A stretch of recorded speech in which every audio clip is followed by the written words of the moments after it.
Hi guys, welcome to I dream. నేను మీ చాణక్య.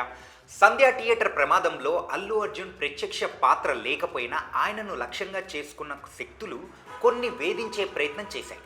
కానీ తను మాత్రం చట్టం న్యాయం మీద విశ్వాసంతో సాగారు. ప్రస్తుతం అవే ఆయనకు అండగా నిలబడ్డాయి. తన నేరం లేదని తేల్చాయి. ప్రత్యక్ష పాత్ర లేకుండా అల్లు అర్జున్ని బద్నం చేయాలన్న శక్తుల్ని అడ్డుకునేలా తాజాగా తీర్పులు కనిపిస్తున్నాయి. తొలుత తెలంగాణ హైకోర్టు బెయిల్ మంజూరు చేయగా ప్రస్తుతం నాంపల్లి కోర్టులో అల్లు అర్జున్కి పూర్తి స్థాయి బెయిల్ దక్కడం ఉపశమనంగా మారింది.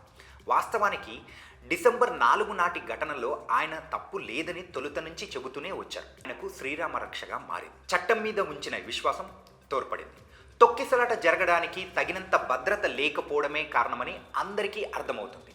కానీ దానిని పక్కదారి పట్టించేలా యంత్రాంగం వైఫల్యాన్ని సినిమా చూసేందుకు వచ్చిన హీరో మీదికి నెట్టిన వైనం స్పష్టమవుతుంది. ఇప్పటికే ఎన్హెచ్ఆర్సీ నుంచి తెలంగాణ హైకోర్టు వరకు అలాంటి వ్యాఖ్యలే చేశాయి. సినిమా చూసేందుకు రావడం ప్రాథమిక హక్కు. సెలబ్రిటీ అయినంత మాత్రాన దానిని అడ్డుకోగలమా అంటూ కోర్టులు కూడా ప్రశ్నించడాన్ని బట్టి అల్లు అర్జున్ తప్పు లేదని తేలిపోతుంది. విశేషమైన వ్యక్తిత్వం, ఉన్నతమైన నటనా సామర్థ్యం అల్లు అర్జున్కి ఆభరణాలుగా తేలిపోయాయి. పద్మవ్యూహంలో అభిమన్యుడు మాదిరిగా ప్రత్యర్థుల కుట్రలకు ఛేదించి అల్లు అర్జున్కి ఆటంకాలు అధిగమించడం విశేషంగా మారింది. ఇలాంటి అనుభవాలు ఆయనకు ప్రజా జీవితంలో పాఠాలుగా ఉపయోగపడతాయనే అభిప్రాయం బలపడుతుంది.